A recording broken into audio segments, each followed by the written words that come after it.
Amigos, bienvenidos hoy a un nuevo programa de judaísmo. Hoy, hoy sin Daniel y seguimos con el hoy, porque hoy es importante que estén ustedes todos por acá.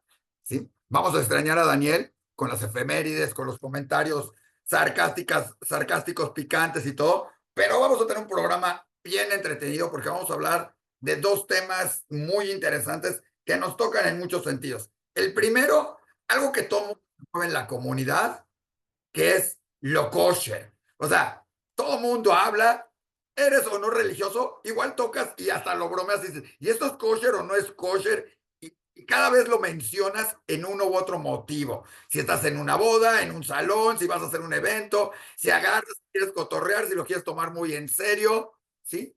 Todo el tiempo hablamos de lo kosher. Pero esto no salió de la noche a la mañana, no es algo que empezó ayer, ¿sí? Y dijimos, ah, ya todo es kosher, ¿sí? O esto no es kosher o esto sí, tiene su buena historia y sus buenos años. Y para hablar de historia, de anécdotas, de todo esto de la comunidad y saber de dónde salió, pues nada mejor que hablarlo con Carmen Peña. Hoy un gusto porque además vamos a empezar con ella, eso no es algo común, ¿eh? Pero es importantísimo y le vamos a dar todo el tiempo que quiera para hablar de lo kosher, ¿sí? En esta sección del Serihum, que a tanta gente le gusta porque le sirve para recordar, acordarse. ¿Te acuerdas cuando comprábamos las galletas ahí y eran kosher? Pero bueno, eso dejémoslo así que Carmen nos platique. Hola Carmen, ¿cómo estás? Qué gusto, ¿sí? Para que hoy nos platiques de muchas cosas. Así que, ahora sí, empecemos, Carmen. Hola Isaac, hola Judith y hola a todo el auditorio. Estoy muy contenta de estar con ustedes un viernes más, perdón. Y sí, pues efectivamente hoy vamos a hablar de un poquito de la historia del kosher en México. La verdad es que es muy extenso el tema. No me voy a meter mucho al tema religioso. Como sabemos, aquí lo que nos gusta contar es cómo se desarrollaron las cosas y qué hubo en la comunidad para que llegara a ser México, una de los países más importantes en la certificación de kosher y sobre todo también en la elaboración de productos idóneos para la comunidad judía. Y bueno, quiero empezar con una anécdota. Eh, yo recuerdo que cuando estaba en preparatoria tenía un amigo en la clase de filosofía y letras que lamentablemente era un poco antisemita. Y justo, ¿Poco? ¿Nada más un poco o así, nada más? lo digo un poco porque se me hace también que era muy ignorante, entonces, justo también no era a tal grado de preocuparse, era más como un grado de ignorancia. Entonces, recuerdo que un día en clase me estaba contando que había tomado leche judía y le dije, ¿por qué leche judía? Y me dice, porque trae el signo de que es kosher y así, ¿no? Me quedé con la duda y no le respondí porque la verdad ni siquiera le entendí y seguí en mi rollo. Y el otro día también en el súper me di cuenta, haciendo uno la despensa del día a día, descubrí que la mayoría de los productos que consumimos en México tienen una certificación que podemos ver por ahí, que es KMD o KA, que una es Kosher Magen David y otra es Kosher Keilash Ashkenazi. Y Y, dije, oye, y dime, otras, One Kosher y Kosher de ajá, Estados One Unidos, Kosher. OU, que es de Estados Unidos. Hay N Pero la cantidad que más yo de... veo es KMD y K. Y cada que veo Exacto. algo digo, esto es kosher Magen David y kosher Keilash Kenasi, y así me ando peleando entre productos. Y justo dije, bueno, ¿de dónde surge toda esta historia? Yo tengo aquí algunas fuentes, más que nada enfocadas a la historia del kosher ashkenazí. Me estoy dando la tarea también de buscar cómo se desarrolló la historia de kosher, pero del otro lado, o sea, de la comunidad de Alepo. Pero hoy les voy a contar la historia de la comunidad ashkenazí. Se me hizo bien padre y súper buena onda. Y aparte, como ya sé que siempre me presentas la queja de que no te traigo fotos, Eso entonces para quería. Yo ilustrar. quiero ver fotos de productos, ¿eh? Si no, ahorita me voy a la tienda y compro productos kosher y te los enseño para que haya fotos, aunque sea de los productos. Muy bien, te traje fotos, no de productos, pero traigo fotos de la comunidad para ilustrar un poco la narración que les tengo. Y son fotografías varias y se las voy a ir explicando de poquito. Dime. Oye, Carmen, antes de que hablemos de por qué y la historia de lo kosher, creo que habrá gente que se preguntará, ¿y qué quiere decir que sea kosher? ¿Y por qué kosher? ¿Y cuál es la diferencia entre lo kosher y lo no kosher? Hay muchas reglas, se siguen ciertas reglas, ¿sí? Que certifican un producto que cuide estas reglas. Hay algunas que son reglas, digamos, de la Torá, de la Biblia, reglas muy claras, como decir, no comerás la carne de la mamá con que diga que la carne del becerro con la leche de su mamá, que eso se ha interpretado a que no es leche y carne, en que solo pueden comer cierto tipo se pueden comer ciertos tipos de animales, ninguno que tenga la pezuña como la tiene el cerdo, y ninguno de los que se arrastran en el mar, o ningún animal que se arrastra, y sobre eso hay algunas reglas, pero no, yo no es un programa para hablar de ellas, sino de la historia, pero para que la gente entienda, y que de ahí se han hecho una y mil interpretaciones diferentes para cada uno. Y entonces, para cuidar esto, ¿sí? Salieron las certificaciones, que como dijo Carmen, dos principales de México, K de la Keilash Kenazí y KMD de Maguen David, más One Kosher, que viene de, si no me equivoco, de Colombia, y algunas otras. Pero era para darles un breve intro de qué quiere decir, porque mucha gente dice, es que si es kosher es mejor, o si es kosher sabe, o si es kosher, pero bueno, ese ya es otro boleto. Veamos la historia de dónde surge, porque debe ser bien interesante que alguien se levantó en la mañana y dijo, aquí hay buen negocio. Ah, no, perdón, aquí es una buena importancia. Pues, pues es de todo, ¿no? Como lo sabemos, la Keilash Kenazí en el año de 1923 decidió separarse en totalidad de la comunidad Monte Sinai, ¿no? Esa es una historia que no lo sabemos todos, que hemos compartido muchas veces aquí, pero de ahí parten muchísimas cosas. Voy a empezar a compartirles imágenes sobre la Keilash Kenazí. Esta es una imagen de judíos migrantes de la Keilah Ashkenazí, me parece ser ubicados en la calle de Jesús María, ¿vale? Que fue un punto muy importante para el inicio de la historia del kosher en México. Y bueno, en la comunidad ashkenazí que pertenece a los judíos que provienen de Europa, venía un gran número de judíos ortodoxos que querían seguir las reglas del kashrut, que son las reglas dietéticas que vienen establecidas en los preceptos del judaísmo, y pues muchos tenían la preocupación de que los alimentos que se hacían en México pues no cumplían con la pureza ritual que se esperaba, ¿no? Entonces pues ahí empezó como el gusanito de la comunidad ashkenazí de proveer alimentos que tuvieran todas estas condiciones rituales.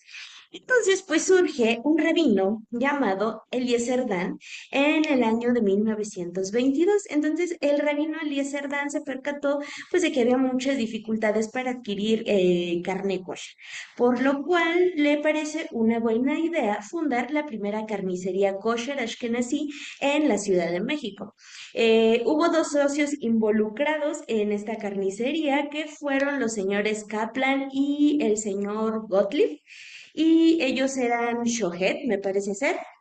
Y había otro señor también que ya se me iba a olvidar, perdón, que se llamaba Jaime Diamant, que también estuvo involucrado en la creación de esta primera carnicería. Sí, Traducción. Shoyhet quiere decir es el que sacrifica a los animales de una manera ritual de acuerdo al judaísmo, que tiene que ser una manera de un solo corte, que no sufre el que no animal. sufre el Digo, nada más es animal. el breviario cultural en lo que dice para el que diga, ¿y qué quiere decir que era Shoyhet? Eso es. Y además lo dijo en Eso, Yiddish, mero. así que vamos muy bien, Carmen. Daniel, estoy Muchas muy gracias. orgulloso de ti. Muchas gracias. Gracias por traducir. Bueno, entonces, pues ya surge pues esta necesidad como tal de la carnicería, se funda la carnicería, los señores Kaplan y los señores Gottlieb se dedicaban en sus países de origen a la carnicería, entonces ellos ya le sabían, ya tenían bastante experiencia, entonces pues ayudan a los rabinos a esta labor. Tiempo después, pues como dicen, cuando se empieza a ver que el negocio sale bien, pues llega también otra persona abusadilla y llegó un estadounidense a nuestro país que le hizo la competencia a la primera carnicería kosher Ashkenazí, y bueno, pues ahí pues hubieron algunas rencillas. Ya sabemos que cuando hay dos negocios pues hay competencia. Entonces el rabino Eliezer Dan lo que hizo fue intentar que la comunidad ashkenazí fundara el primer restaurante kosher como para pues tener pues un poquito más de competencia como tal. Entonces, un judío polaco contribuye a la fundación de este primer restaurante kosher y el dueño, como era polaco, contribuyó a la economía ashkenazí. Lo que decidió era manejar dos precios en su restaurante kosher. Un precio era para los judíos que ya llevaban tiempo residiendo en nuestro país y un precio especial era para los judíos migrantes recién llegados. Aquí tenemos una fotografía de la Keilah Ashkenazi también, del fondo Keilah Ashkenazi, de judíos recién llegados en aquel entonces por el puerto de Veracruz. Y ahí era donde también la comunidad conocía a los nuevos integrantes. Ahí era donde estaban las nuevas caras, donde traían las noticias nuevas del otro lado del mundo. Entonces, pues se les cobraba un precio especial de la mitad y había un fondo de ahorro de que cubría esas mesas o esos gastos de las familias migrantes que llegaban a comer a este lugar. Y bueno, en este espacio se llevaban a cabo celebraciones, festividades mayores y como lo dije hace un minuto, pues se conocían a los nuevos integrantes de la comunidad, empezaban pues a echarles la mano, a explicarles cómo era la vida comunitaria en México, etcétera, a querer jalarlos al negocio del kosher porque pues estaba saliendo todo muy bien y bueno, esa era la idea, ¿no? Ya después la comunidad ashkenazí tuvo la idea de adquirir los derechos de la venta de carne kosher en México, pero tiempo después, pues ya no se logró, entonces todo esto destinó a fundar una carnicería más grande y mejor ubicada en el centro histórico de la Ciudad de México, precisamente en la calle de Jesús María, que era donde se ubicaba la mayoría de los judíos ashkenazí y también la mayoría de, pues ahora sí que de la comunidad. Esta es una fotografía que tenemos por acá de las organizaciones ashkenazitas que me llama mucho la atención los retratos de atrás. No sé, Isaac, si los alcanzas a ver o la gente de nuestro auditorio alcance a ver los retratos de atrás, porque yo creo que son más como Son como, caricaturas, son pues. caricaturas, seguramente se las hicieron en la Alameda, ya sabes que ahí se ponían en la Alameda. Aquí lo Sí, interesante es claro. saber a quiénes reconoceríamos aquí adelante, porque seguramente, y además, si te fijas, ninguno es ortodoxo en este sentido, ni religioso, pero seguramente eran los del departamento de Kashrut, ¿no?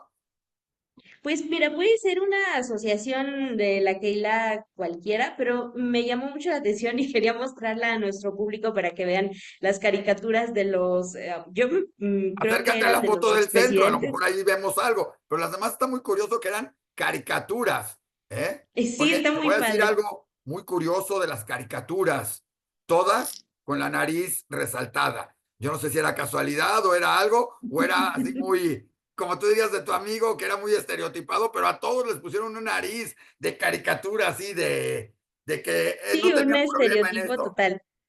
Sí, ¿Eh? claro.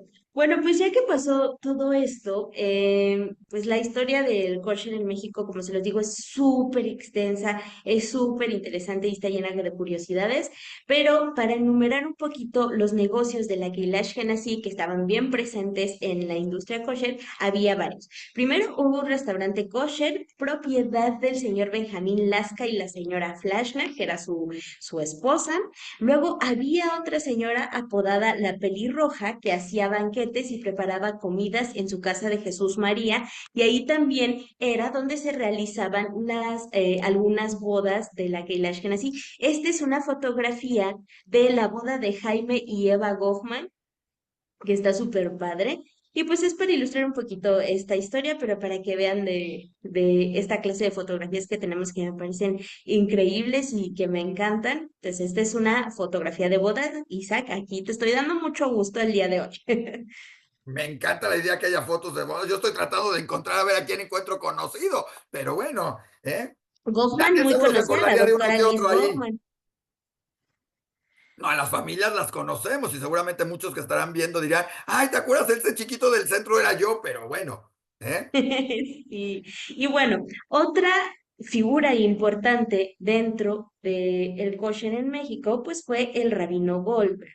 uno de los rabinos más, me atrevo a decir, uno de los más importantes de la Keilah Ashkenazí, y donde preparaban la comida la señora apodada la pelirroja, la señora Hane, debajo de su casa se encontraba la panadería kosher del rabino Goldberg.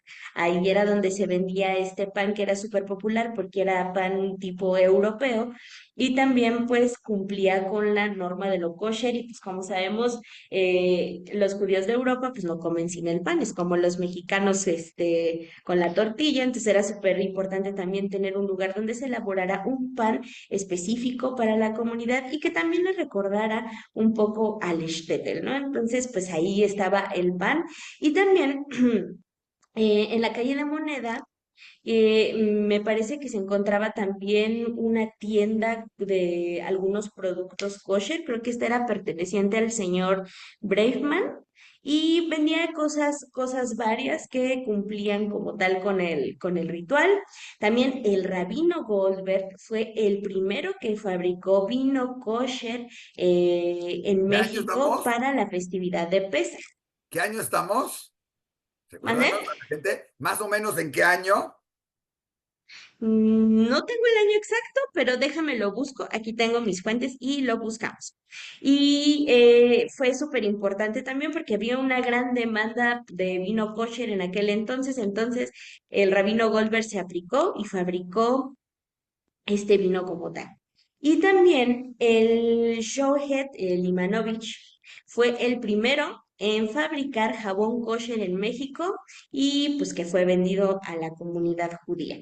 Iba prosperando como tal el negocio del kosher en México y tal, pero en el año de 1943 pues, pasó algo no tan agradable que terminó por ponerle un poco de pausa al negocio, que fue que el gobierno mexicano estableció precios oficiales para la carne y los alimentos. El costo de la carne kosher y de los productos kosher siempre va a ser un poco más elevado por los procesos que llevan. Entonces, pues no podían vender la comunidad a un precio fijo la carne porque pues entonces pues no se cubrían los otros gastos que son sueldos, supervisiones, un lugar especial para los animales, etcétera.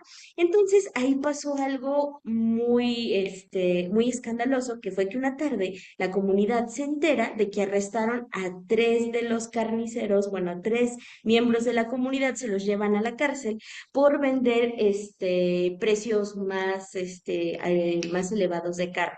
Se los llevan a la cárcel porque pues era como tal un decreto oficial que nadie podía vender la carne más cara y esto provoca lamentablemente el cierre de las carnicerías kosher de las que estábamos hablando. Pues porque ya no era costeable, no se podía sostener, entonces pues fue un golpe fuerte a la comunidad en aquel entonces y pues tiempo después intentaron como buscar cómo resarcir este daño, por así decirlo, y abrieron carnicerías con el único ofrecimiento que era de carne de ternera, que la carne de ternera no tenía un precio oficial. Entonces, pues ahí fue como empezó a desarrollarse otra vez este proceso de las carnicerías kosher. Y bueno, como les digo, la historia del kosher es realmente extensa. A mí me gusta mucho porque trae unas curiosidades y unos chismes muy buenos. Eh, la mayoría de esta información viene del tomo 4 del libro Religión, legado de vida judía de generaciones judías en México, que fue elaborado por la doctora Alicia Goffman y que tuvo varios colaboradores. Este tomo fue escrito por Berta Sachs de Govensky y está muy bueno, muy buena la historia del kosher. Y como lo sabemos, aquí en México existen dos certificadores muy importantes, que es el equipo de la Keilah Ashkenazi, K, y también KMD Kosher, que es de la comunidad Mayen David. Y en México existen 708 compañías que manejan el sello kosher, unas por su público y otras ¿Cuántas? también lo hacen para poder exportar a Estados Unidos, que ¿Cuántas es dijiste? importante el registro. ¿Cuántas ¿Mm? dijiste? ¿Cuántas Se- compañías? 708 compañías que manejan el sello kosher. Y dentro de todas estas compañías, solo el 1% son marcas judías.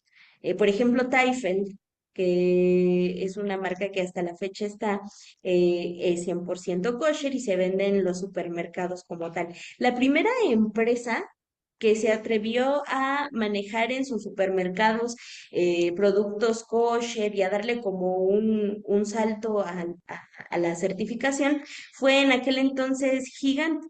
Gigante fue la que se ofreció a mostrar más o menos en el año del 96, a mostrar todas estas gama de productos kosher y le dio un boom ahora sí que a lo kosher y también los temas de importación. Muchas empresas mexicanas que estaban creciendo decidieron que para brindar mejores productos y que los pudieran dejar exportar a Estados Unidos, necesitaban esta certificación. Entonces, hay hasta empresas que tienen ambas certificadoras, la de Kailash que nací y la KMD. Entonces, es súper interesante. Y en el año de 1996, cuando nací, y en el 2001, el mercado de kosher creció un 30%, o sea, exponencialmente.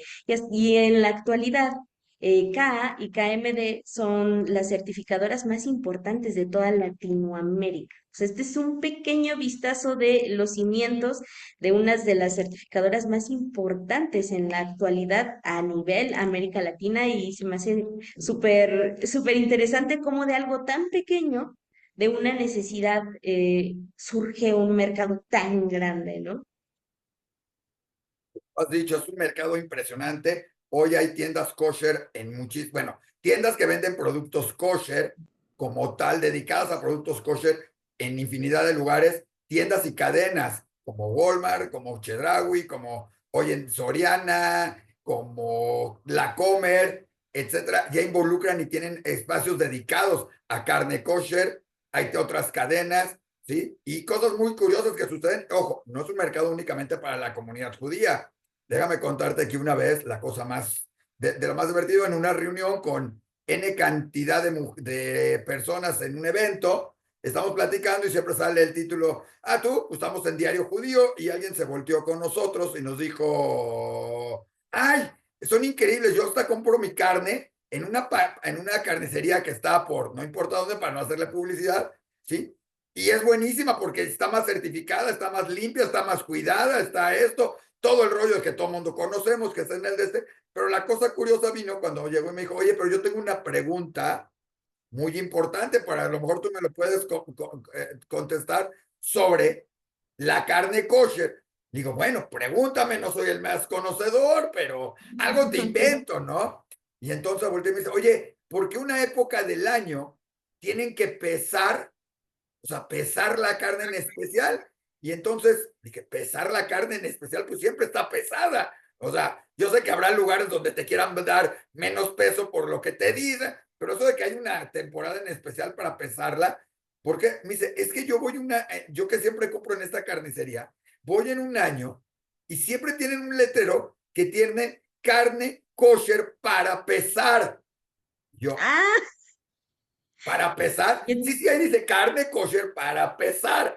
Y yo me quedé pensando y dije, hasta que caí en cuenta, dije, no es para pesar, es para Pesaj, ¿sí? Que es Pesaj, ¿sí? Y es porque es la fiesta, y en esta fiesta somos tan quisquillosos que hasta lo que es kosher tiene que ser más kosher para la fiesta. Pero fue un cotorreo porque la señora no entendía por qué había que pesar la carne en especial y era para Pesaj. ¿Sí? Y en eso me hay encanta. cantidad de historias como las tiendas de Burakov. No podemos dejar de fuera a alguien que fue factor importante también en todo lo que es kosher, como fue el rabino Rafalín, El el rabino Rafaelín, claro, que Ashkenazí, daba el visto bueno siempre.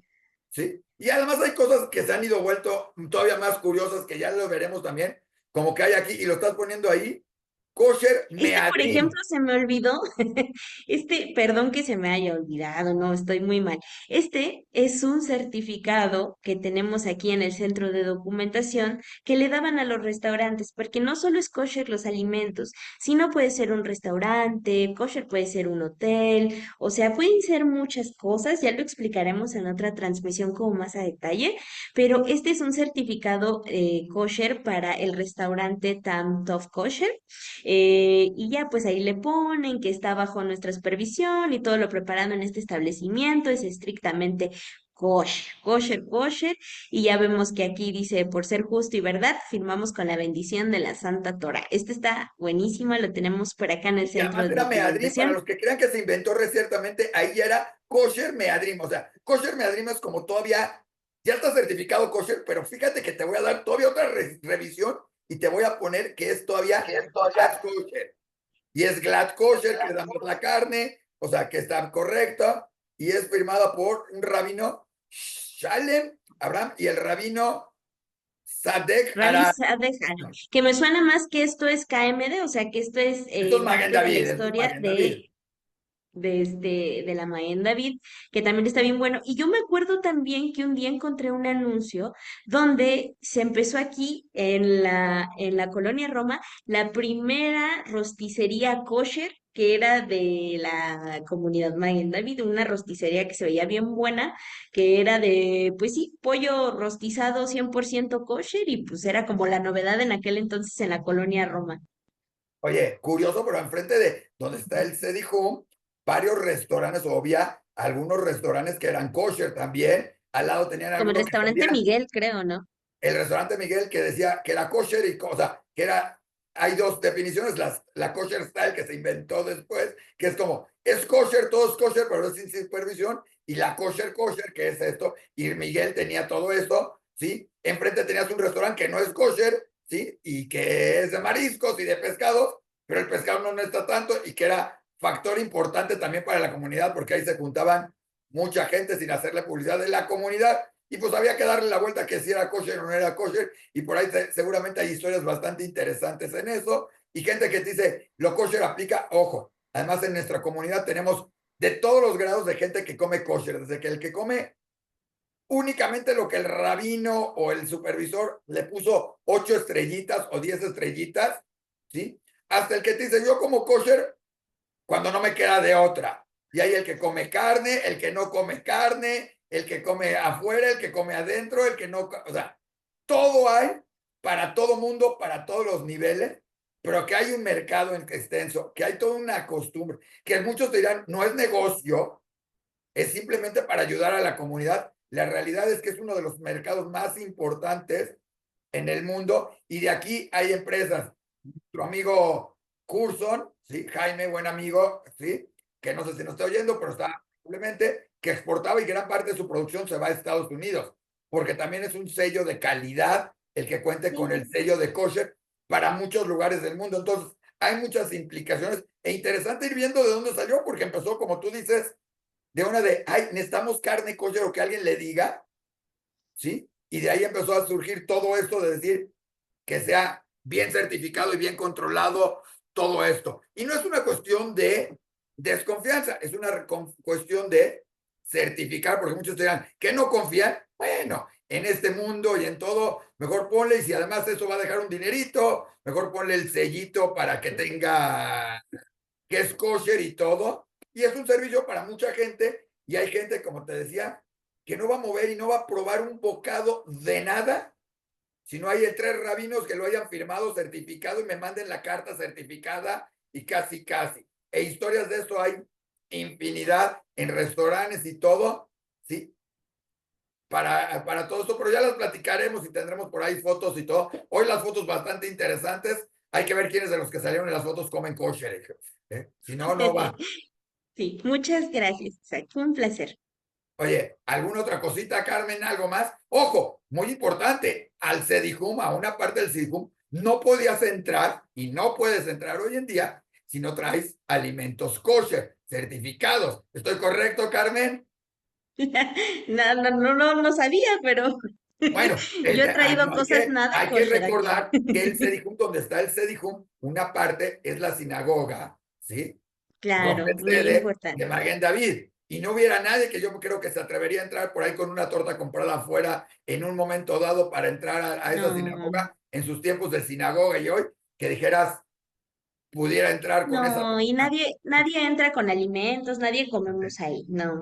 Pero digo, pero es muy curioso porque nadie lo hubiera hecho en todo, en su momento, si no era certificado, casi, casi, y menos siendo de Maguen David, tendría que ser hiper certificado para todo esto. Entonces, es parte de esas costumbres y seguramente hay N cantidad de cosas más que vas a poder encontrar, porque es una historia que empezó, como tú dices, en un momento dado con la Keile, hoy muy fuerte KMD, y hoy nos encontramos con nuevas instituciones que quieren entrar, manejar, y que en el mundo además algún día hicimos un folletito, lo voy a buscar y te lo hago llegar, porque se hizo en México, de los logos que son certificados y las estas.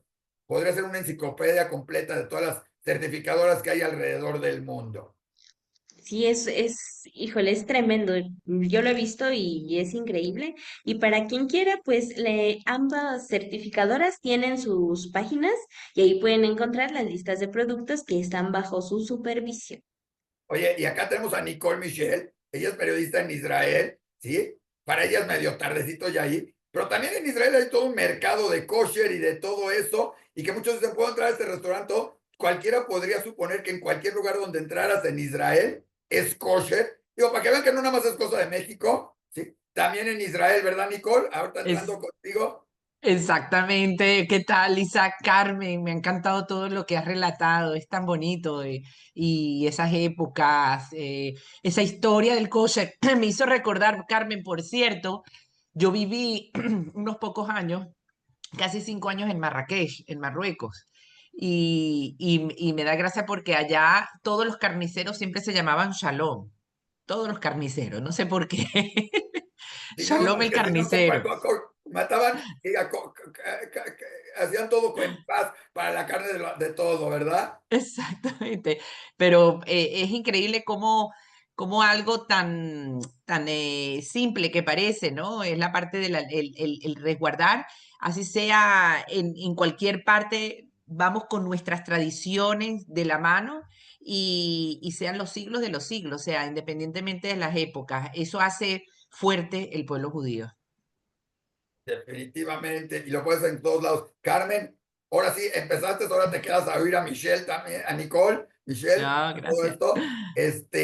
Y bien interesante, pero con Nicole no vamos a hablar de lo kosher. Digo, también podríamos y toda su historia, pero Nicole nos trae novedades del otro lado del mundo para muchos y de mucho interés, como es lo que está sucediendo hoy en día en Israel con Gaza, que le está dando la vuelta al mundo positivo y negativamente, ¿sí? Y además, Gracias. dentro de Israel, también ha generado un conflicto con una gran manifestación el fin de semana pasado, y seguramente también habrá esta semana, con varios cientos de miles de personas pidiendo por los secuestrados, pero para que yo no invente nada y yo no diga lo que estamos oyendo, Ah, Nicole es periodista especializada, ¿sí? Conocedora, ha estado en la frontera con Gaza, ha estado ahí, ha hablado con líderes palestinos, ¿sí? Líderes de Gaza. Nicole, ya te dejo porque yo presento mucho, gracias. pero es increíble Ay, tenerte por acá. Nicole, gracias. ¿qué está pasando en Israel hoy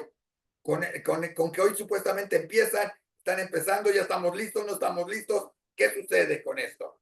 Mira, bueno, gracias Isaac. Sabes que aquí es una cuestión de que va cambiando todo de un momento a otro y sin duda alguna yo tengo como periodista, tengo 100%, más allá de la teoría, la práctica de que hay que estar en los lugares de los hechos. O sea, más en momentos donde los medios de comunicación, tipo Reuters, los clásicos medios de comunicación que nos suministran, esas agencias que nos suministran y de las que hemos confiado siempre, hemos visto un desastre.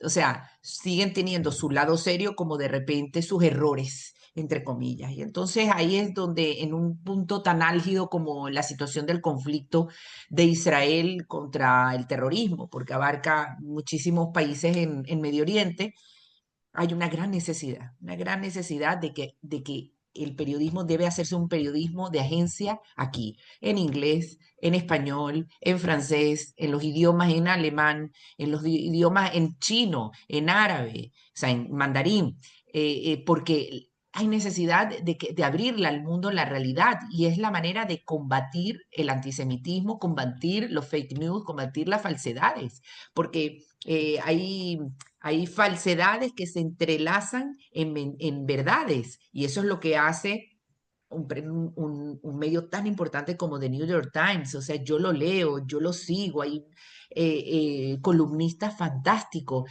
y de repente conseguir que ellos tengan que pedir disculpas porque una fotografía fue mal interpretada, fue mal hecha, entonces ahí es donde digo, hay que estar y hay que crear y en eso estamos, ya te comentaré. Entonces, efectivamente, el trabajo periodístico que estoy haciendo y que pronto esperamos tener el apoyo del gobierno y no, y te digo una cosa, cuando digo el apoyo del gobierno, el gobierno nunca, en los trabajos que yo he hecho, jamás a mí me han puesto pautas de tú tienes que decir esto, tú tienes, faltaría más, porque yo ante todo soy periodista con ética, conozco bien la realidad. Y además tampoco entienden mucho español, entonces no hay tanta vigilancia para eso, eso es lo bueno, porque si fuese en hebreo ahí sí que ya me meto en camisa de 11 varas, pero hay confianza que en cada lugar donde he ido, porque todas esas fronteras, tanto la frontera de Israel con Siria, y ahora relataré la de Gaza, la de Líbano, las mismas fronteras con la parte judía Samaria de la autoridad palestina. Todo eso lo he hecho de una manera con mi camarógrafo, que es la verdad que es israelí, Abiud Shoval. Lo hemos hecho con mucha libertad ¿Qué has visto, y, Nicole? ¿Qué has ¿ah? visto hoy en día? Ahí Porque voy. Sí, dime. no, justo porque digo, hoy empieza y se habla mucho de que hoy empezaba la parte esta de Gaza, que para muchos todavía no queda claro, porque dice, Israel va a Mm. tomar el control, el control total. No lo tenía ya, que no tenía, que sí tenía. Ay, Lleva ahí ahí, año y medio dentro de Gaza, mano, más de es año y medio, casi dos una años, locura. casi dos Eh, años. Entonces, ¿qué parte casi. no tenía control o cómo está? Porque de repente se habla de vamos a dominar Gaza o algunos hablan de conquistar, otros entonces, ¿qué está sucediendo realmente? ¿Cuál es la idea? ¿Tú qué has visto? Bueno, lo último es que de alguna manera ya están iniciando algunos contactos, conversaciones para de alguna manera coordinar la fecha y lugar de las negociaciones de un acuerdo, ¿no? Entonces se espera que la delegación parta en los próximos días, la delegación israelí posiblemente a una nueva ubicación, no se sabe todavía exactamente dónde, nosotros no sabemos y se espera que todo el equipo que dirigió todas estas conversaciones en Doha también las dirija en esta ocasión. Eso es lo que hay ahora, los anuncios que hemos visto por parte del primer ministro Benjamin Netanyahu, donde él ha sido claro que aquí hay que o sea, aquí hay que aplicar fuerza. Ojalá esto hubiese sido en un principio. En un principio hubiese cambiado toda la historia y no hubiésemos arrastrado como sacos de patatas toda esta problemática de ya casi 2 años. Y ellos anunciado el primer ministro que va a tomar, va a inyectar mucho más fuerza, han reclutado muchos más, miles y miles y miles de reservistas israelíes, porque realmente es que hay un límite. Estaba claro y lo tenía yo y lo comenté siempre que jamás iba a llegar a los 2 años con los rehenes. Eso estaba claro. Es parte de la estrategia. Acuérdate que o sea, ellos tienen una lucha infinita. O sea, esta es su causa, es la causa de ellos. Entonces, imagínate tú lo que debe significar para ellos. Arriesgaron en el método más maquiavélico su vida entera, la de su familia, la de su pueblo. ¿Qué les va a importar? ¿Qué les va a importar el Estado de Israel? ¿Qué les va a importar la seguridad? Un acuerdo. O sea, es imposible dialogar, es imposible llegar a acuerdo. El tema es que las treguas con un grupo sanguinario y terrorista, yihadista, es casi que utópico, es utópico. Es un punto tan álgido que el mundo, lamentablemente no ha comprendido, no ha comprendido. Y eso hay que ir Oye, explicándolo a través de eso. Entonces, ahora hay que ver en estos nuevos intentos, yo pienso que se está preparando Israel, sí va a haber una incursión, y si hay una incursión tiene que ser definitiva. Han muerto ya más de 800 y pico de soldados, entre reservistas, soldados jóvenes han muerto. En una guerra de casi 2 años es demasiado, demasiado precio el que se ha pagado. Pero esto tiene que terminar y soy de la tesis, Isaac, que hay muchas fallas, por supuesto, no la tiene fácil Netanyahu, no quisiera estar en su puesto porque tiene una política de coalición muy compleja con Smotrich y con Ben Gvir, que van con una dinámica totalmente diferente, muchos choques de ideas, pero tendrían, o sea, aquí la clave, yo lo digo, la clave de todo, y déjame esto porque es súper importante, la clave es darle fuerza a la autoridad palestina. Israel debería de darle fuerza a Mahmoud Abbas, a la autoridad palestina. Cuando tú le das fuerza a ese, tú tienes que vivir en el buen vecindario. Independientemente, y yo sé que es complicado pensar y uno dice, bueno, pero siempre hemos vivido bien, nosotros somos amables, tenemos una compleja situación. Entonces, en esta historia, de esta historia donde hay una causa que se llama la causa palestina, la que ellos dicen del río a mar, y tenemos que recuperar nuestras tierras y todo lo que ellos han querido hacer a través de la matanza sanguinaria, han puesto en la palestra a la comunidad internacional para el tema de crearle el Estado palestino. Israel tendría que haber sido más estratégico, mucho más, y darle fuerza a la autoridad palestina. Cuando tú le das fuerza a la autoridad palestina, le estás dando el mando a ellos y le ayudas en todo, lo ayudas en todas las estrategias para que ellos tumben. Ellos son los únicos moralmente, militarmente, en todos los aspectos que pueden tumbar, que va a ser más ecuánime y que, no va, y que de alguna manera podamos barrer ese, ese calificativo tan duro Podría, que a nos han ver, puesto de ¿podrá la genocidas y autoridad limpieza hacerlo? étnica. Ya vimos Sí, que en Gaza la autoridad palestina no tiene la menor fuerza, por Nicole. eso, pero nosotros dársela, Claro, pero es complicado porque igual tampoco no sé si ¿no? la quieran, si no, ya ¿No? tampoco sabemos si confiar con ellos. Pero dime algo, ¿cómo está la No, no sociedad confiarán. israelí? Porque hoy tú hablaste de las negociaciones, pero hoy la Sí. sociedad israelí también se divide ahí en negociamos, salimos, firmamos la paz y nos devuelven a los 50 rehenes que todavía están. Si no están los 50 porque propusieron 10, no aceptes el trato o aceptamos el trato de los 10. ¿Qué piensa la sociedad que además ha vivido 2 años Claro. entre histerismo de gente? Ayer sacamos un artículo que parecería ridículo, entre comillas, a alguna gente, pero una Sí. sociedad que tuvo que poner en adopción a sus mascotas. ¿Por qué? Porque si yo tenía una mascota y me llaman 60 días al ejército, ¿quién la va a cuidar? Entonces Sí, alguien más la tuvo que adoptar. O sea, es algo que no lo piensas. Y ayer una sociedad le dijo, a todos los que adoptaron les vamos a regalar una cama, les vamos a dar varios beneficios. Ayer sacamos esa nota, que es muy Ajá. curiosa, pero que también influye porque la sociedad israelí, no todo el mundo tenía para el dinero, no están trabajando, no tenían los recursos. Entonces también le afectaba para cuidar a su mascota. Digo, para algunos sería un segundo término pensar en las mascotas, para otros es la primordial, pero todo eso se va. Entonces, hoy en día, Nicole, ¿cómo está la sociedad? Porque algunos dirían, están a favor de que Netanyahu entre, bueno, no conquiste, sino tome, revise, trate de aniquilar a una sociedad como jamás, lo cual se ve difícil, ya lo dijimos desde hace casi 2 años. Otros Claro. dirán, ya que se salga, que lo dejen, negocien. ¿Qué opina hoy la sociedad israelí y los árabes en Israel que también han estado muy callados, pero qué está sucediendo con ellos? Así brevemente, Nicole. Bueno, la sociedad en parte hay una división, o sea, yo pienso y por lo que veo tanteo, porque obviamente hay que ver las confianzas que uno tenga en las encuestas, pero bueno, ves los distintos canales que son bien diferentes, el canal 12 al canal 14 tiene una brecha bien grande de ideología y de analistas. La gente quiere terminar esta guerra y la gente quiere que se traigan a los secuestrados, tanto los vivos como los que están muertos.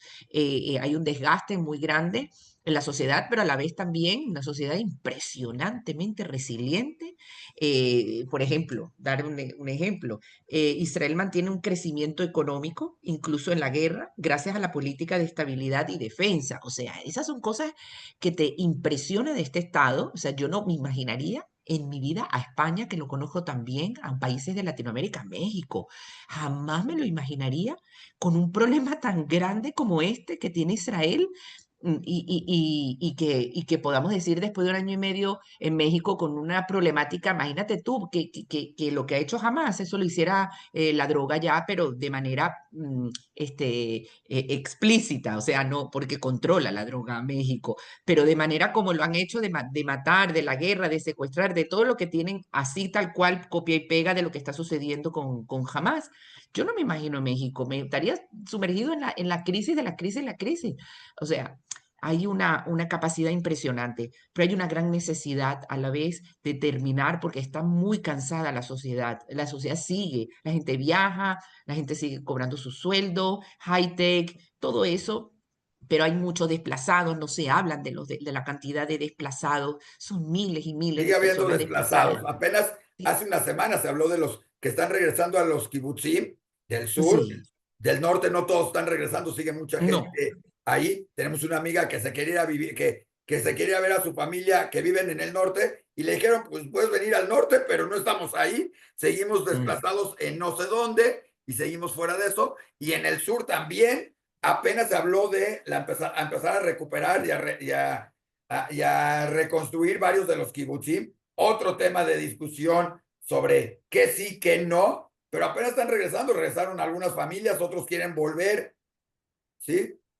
Exacto, es que por eso es una cuestión, es normal, la gente quiere vivir, ahora va en una semana y media, más o menos va a empezar 10 días, va a empezar el colegio, los niños de Israel, los niños que han sufrido hace poco, ahora, ¿te acuerdas que acabo de mandarte un mensaje? Sonó la alarma, Yemen atacó hace unos 40 minutos con Sí. esos misiles, que así será, me fui al cuarto de seguridad, pero me daba tanto fastidio cerrar toda la puerta, porque es que para nosotros los verdaderos misiles peligrosos fueron los balísticos de Irán. Entonces, yo pensaba por dentro, mis hijos ahora, por contar esta parte más personal, pero para que hagan una idea, mis hijos están en Madrid con mi mamá, pasando las vacaciones y se lo agradezco enormemente a mi madre porque los ha despejado de todo. Y yo decía, sonora la alarma, es la segunda que suena en el mes de agosto por los taimaní del Yemen, y yo la verdad decía, qué bueno que están ahí por lo menos un rato sin alarmas. Mi hijo me dice, mamá, aquí no suenan alarmas en Madrid.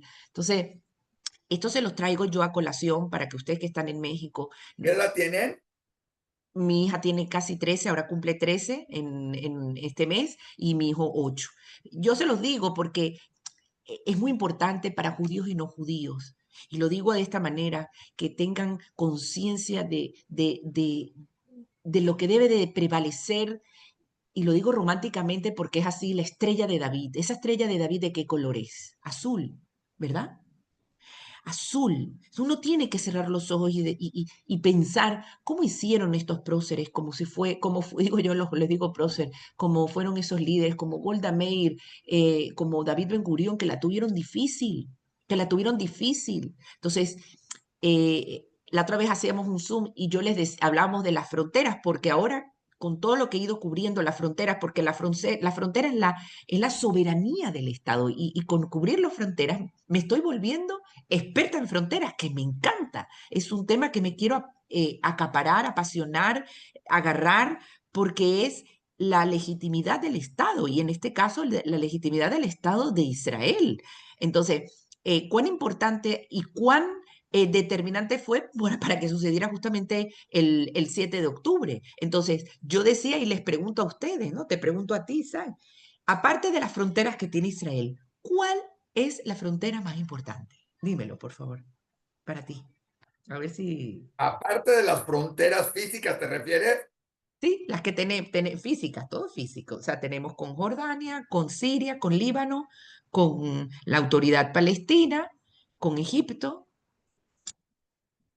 Muy bien. ¿Cuál es otra frontera? Para mí la Sí. frontera psicológica y la frontera mental es una frontera complicada en Israel, entenderlo, y la frontera de la comunicación mundial.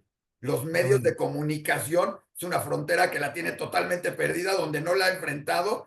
Y es una frontera, pero es una batalla constante ahí y donde la tiene, a mi forma de ver, por muchos motivos y por motivos equivocados del manejo, totalmente perdida en una sentada, porque además el lado opuesto la va ganando en muchos sentidos con su narrativa y todo. Y es una frontera, no es física, es una frontera, pero la frontera mental es importantísima en Está ese muy bien. sentido, para mi punto de vista, ¿no? Muy bien, muy bonito. Es tal cual, porque las fronteras son necesarias. Yo te voy a mandar un reportaje y la verdad que sería fantástico que lo pudiéramos colocar que lo hicimos con Diario Judío, porque en la búsqueda en las fronteras he conseguido magia y conseguiré, así sea que cubra 20, 30, 40 años, ojalá que Dios me dé mucha vida, porque hay magia. Pero la frontera que yo quería decirte, Isaac, ahora te voy a decir la magia que conseguí con respecto a eso, pero la frontera es el Kipat Barcel, el cielo. Esa es una frontera que ha estado protegida por la cúpula de hierro. Es una frontera, es el cielo, donde no tenemos físicamente frontera con Irán, no tenemos físicamente frontera con el Yemen, pero ellos han tratado de invadir nuestra frontera Aérea. aérea. Entonces, esa es la otra frontera de la que nosotros tenemos también, aparte de esa frontera de los medios de comunicación, que es otra realidad de estar atentos y es un reto muy grande el que tiene el Estado de Israel. Oye, preguntas rápidas, directas a esto. Estuviste en la frontera con Gaza recientemente viendo la ayuda humanitaria. ¿Qué se Sí, sabe? ¿Qué no? ¿Qué viste ahí así rápidamente? Porque todo el mundo hemos visto que hay ayuda humanitaria. Muchos dicen, no sí. ha pasado por culpa del otro. Platícanos, tú que estuviste ahí, nos mandaste, pusimos algunos videos tuyos de cómo podría entrar. ¿Qué está pasando? Porque también es un costo para Israel, pero es un costo para el mundo, pero también es una desgracia hasta para los habitantes en Gaza que esto no pase, o sea, que no pase la ayuda humanitaria. Platícanos qué viste, porque es uno de los temas que van alrededor, porque hoy también salió parte de, como de costumbre, alguien hablando de la hambruna, alguien, platícanos qué viste ahí, ¿no? Sí, sí, sí, Isaac. Primero vi una organización magnífica. Todo fuimos un grupo de periodistas en la parte de Kerem Shalom, porque ahora están dando, también están llevando, pero en una parte más, en la parte israelí. Yo estuve en la parte palestina de Kerem Shalom, o sea, es la segunda vez que paso la frontera en estos meses.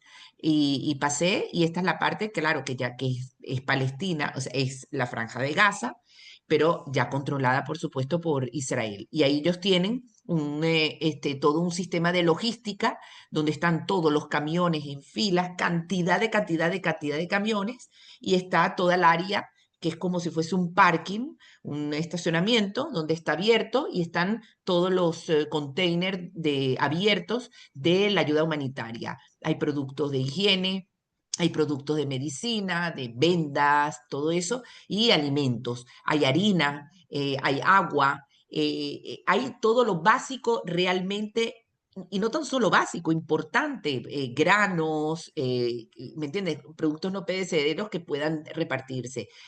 Macmonim, las toallitas de bebé, pañales, toallas sanitarias, mantas, jabón. Mira, yo tengo hasta un jabón aquí. Espérame un segundo. A ver. Me lo agarré.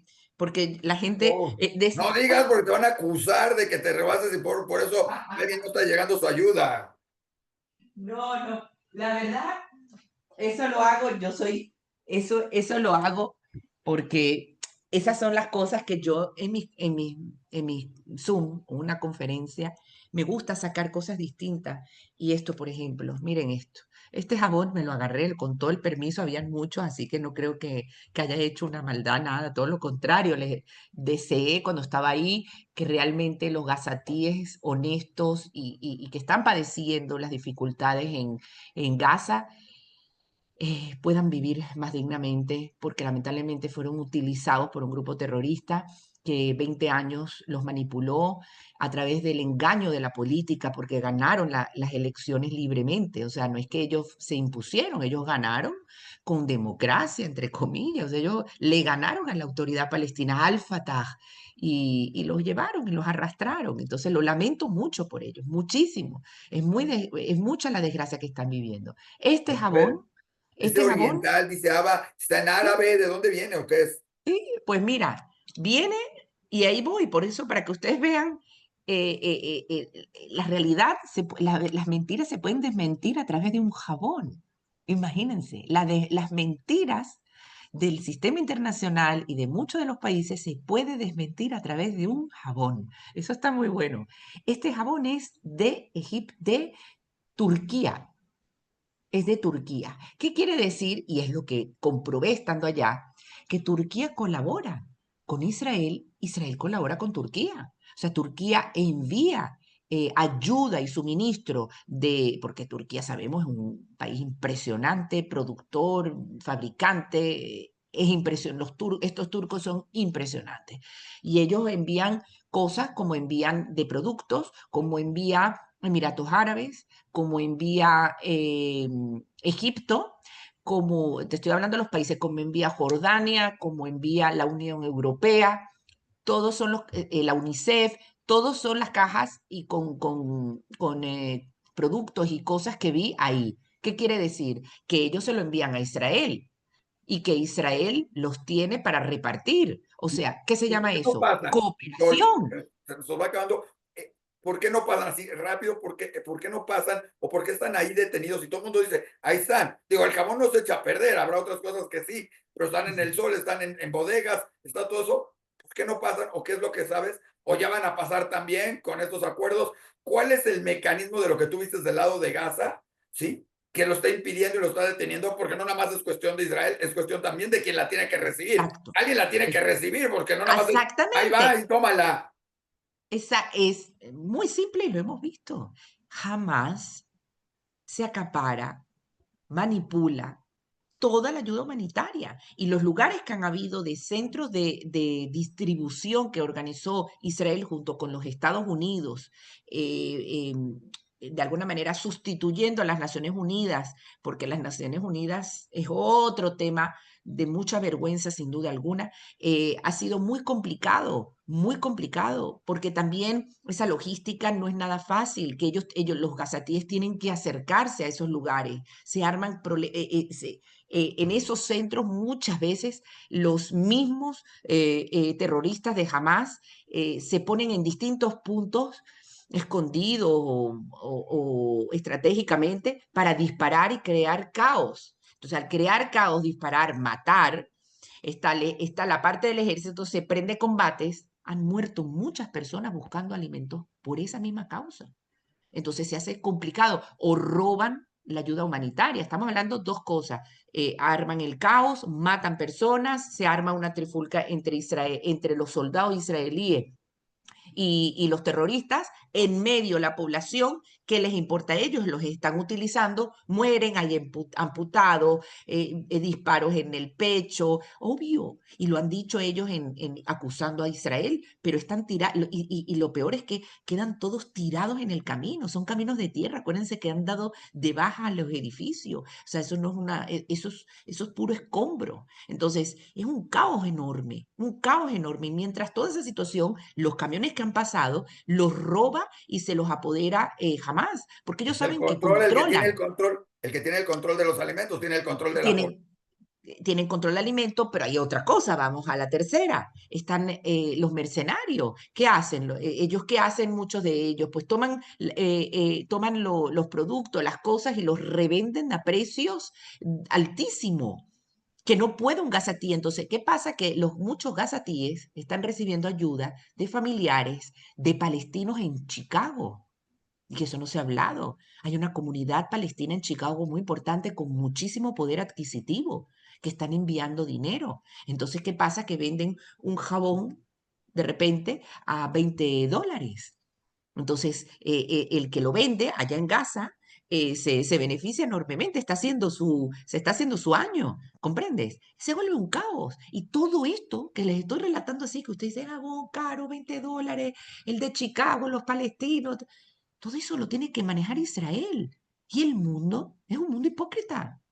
O sea, el mundo sabe perfectamente lo que está sucediendo. El mundo manda, Turquía, Egipto, Emiratos, mandan en Unión Europea estas ayudas, pero dicen, bueno, arréglenselas ustedes con eso maquiavélico, desequilibrado. Entonces, Israel tiene que afrontar todo eso y en medio de eso mueren soldados, mueren gazatíes, hay que combatir, hay que dar de baja, se atacan lugares estratégicos, están refugiados alrededor, mueren niños, es un caos, es un caos. Por otro lado, tienen rincones donde han instalado restaurantes, donde han instalado mercados, o sea, no hay una hambruna, no hay una hambruna que fue provocada por Israel, no, absolutamente. Si hay una parte, porque eso está todo dividido, y yo lo estoy diciendo en función de investigación, ojalá estuviese ahí para, o sea, de investigación y cuando vas armando fichas con fichas con fichas. Yo lo voy anotando todo para entender el cuadro. Hay lugares en Gaza donde hay restaurancitos de shawarma, de hummus, hay vida. Hay lugares donde hay escasez, porque ese es el juego. Ellos tienen, como han jugado con los secuestrados, los han hecho, les han dado poca comida, les hacen ese video de que están armando su tumba. Ellos tienen toda una estrategia. Y eso es algo complejo combatirlo. Por eso hay que finalizar. Hay que entrar con una fuerza enorme. Hay que entender que va a venir una consecuencia mucho mayor de lo que ya se ha vivido en Israel ante la comunidad internacional. Van a haber muertos, en toda guerra hay muertos, lamentablemente.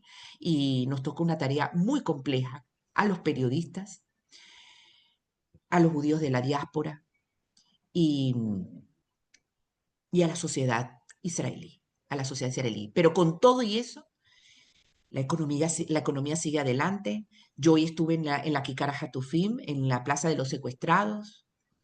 Fui a hacer unas diligencias en Tel Aviv, fui inmediatamente allá, grabé un poco cómo están organizados, cómo cuentan diariamente los días.